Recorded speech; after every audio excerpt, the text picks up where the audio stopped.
Bună și salut, sunt Ana și astăzi, indiferent dacă aveți laptop, tabletă, telefon sau ce vreți voi și să zic, sunteți,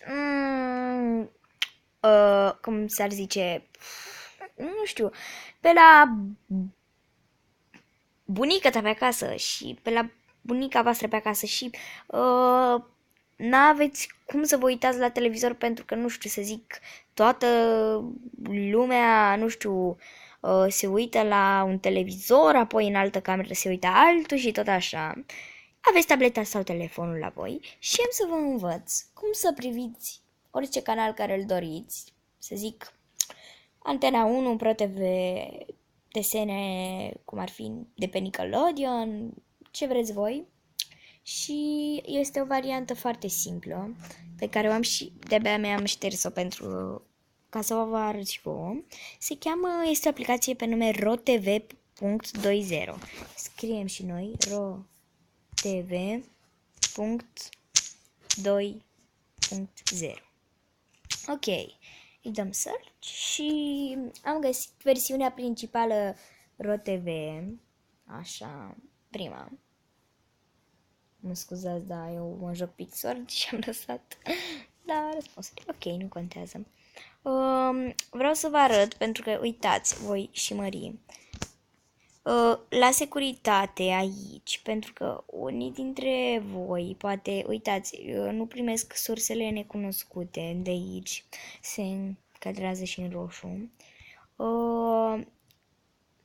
Asta e doar o imagine. Vă duceți în setări, la securitate și lăsați sursele necunoscute. Dar înainte de a face asta, mai bine vă instalați ceva de antivirus, pentru că dacă aplicația nu are virus, dar eu v-aș recomanda, stați puțin, am și o aplicație de virus, de antivirus, aceasta, Antivirus Free, dacă o vedeți, este prima cu roșu și mie mi se pare foarte bună. Am să vă arăt acum. Vedeți? Apăsați verde. În fine, vă descurcați voi. Apăsați butonul descarcă. Descărcați. Se începe descărcarea. Ok? Văd că vedeți. Acum îi dăm să o vedem. Iar aici apăsați înainte, instalați. Așteptați. Ok, vreau să vă spun că îmi cer scuze că am schimbat canalul, dar cineva apăsați doar terminat, nu apăsați deschideți și ați văzut că scria că este curată. De fapt, scuzați-mă. Vreau să intru pe ea. Aceasta e. Vreau să vă spun că numai pe Google se poate. Acum, înainte de tot ce vreau să facem, vreau să vă învăț. Vreau să vă spun că îmi cer scuze că nu am mai postat pe contul vechi, dar v-am zis, cineva mi-a spart contul și a început să facă de aiurea, nu știu, să facă filmulețe cu parolele mele, mi-a furat contul de e-mail, bine, mi-am schimbat parola, dar a început să trimită la toți mesaje pe e-mail și mi-am schimbat contul. Iar acum apăs la, să zic, voi acum vreți să vă uitați, nu știu, la desene animate. Dar înainte de toate astea vreau să vă zic că vă mai trebuie o aplicație pe nume Softcast. Și Softcast sau Softcast, nu știu sigur cum se spune, care o să aflați de aici. Apăsați, să zic, pe Nickelodeon. Iar aici instalați Softcast. Se descarcă fișierul, vă rugăm așteptați. Ok. Deci chiar îmi cer scuze că nu am mai postat, cred că îmi credeți.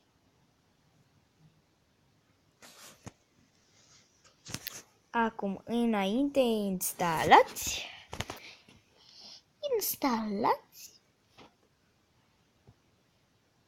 Și știu că videoclipul este un pic cam lung, dar n-am ce să fac.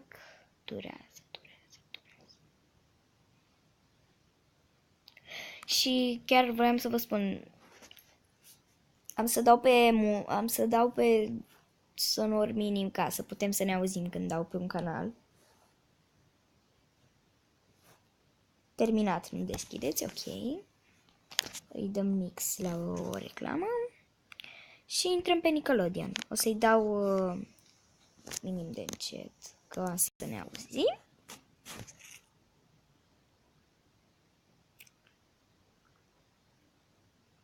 Conectare așa.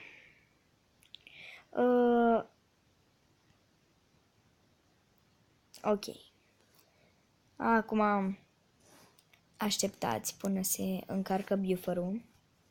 Și după ce se încarcă, uite, apăsați OK. Și acum vedeți, stați un pic că e o reclamă. Vedeți? Acum vedeți ce e la Nickelodeon. Ok. Acum vreau să vă arăt că se poate și să dați pe stop, să înregistrați, să... Da, și faza cea mai mișto e că vă dă exact ce e în același moment. Să zic, dacă acum vă uitați, nu știu, la Vocea României și nu puteți să vă uitați de pe televizor, intrați pe RoTV și gata. Să zic film. Dau la film. Și eu acum vreau să mă uit la Acasă Gold. Uitați Acasă Gold. Îi dau pe X. Și vreau să vă arăt cum se poate înregistra. Știu că durează un pic mult, dar nu-i nimic.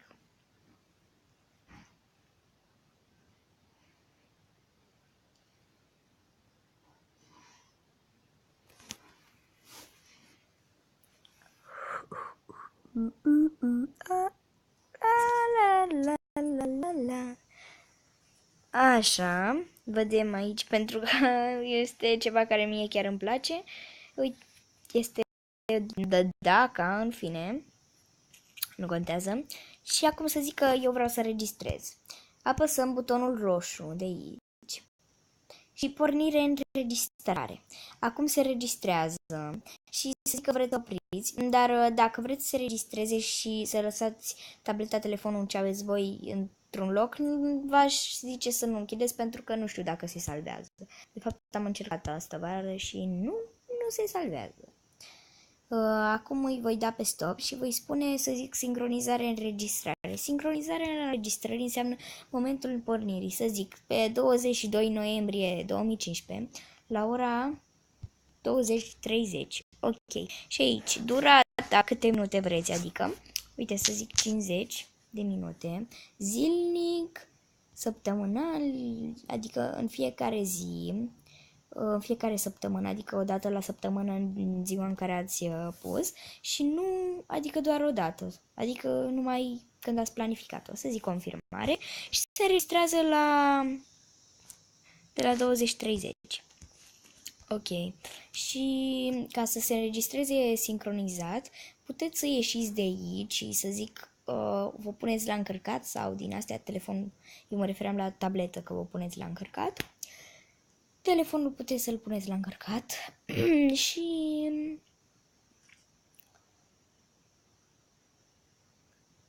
puteți să-l și închideți, dar nu de tot.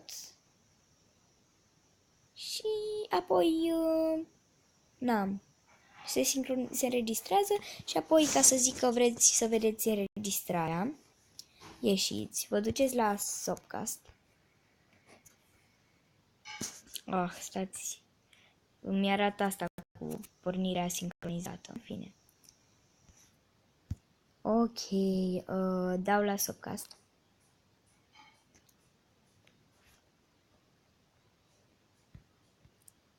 Și să zic folder aici.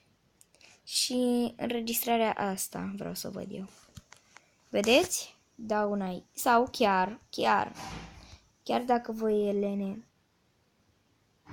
să căutați așa.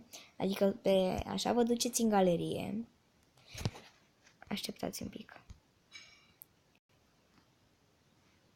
Acum stați. Și o puteți viziona. fără nicio problemă. Deci ne vedem data viitoare la un nou videoclip. Vreau să-mi spuneți în comentarii ce mai vreți să vă dau. Ok? Vă pup! Pa! Ne vedem pe data viitoare.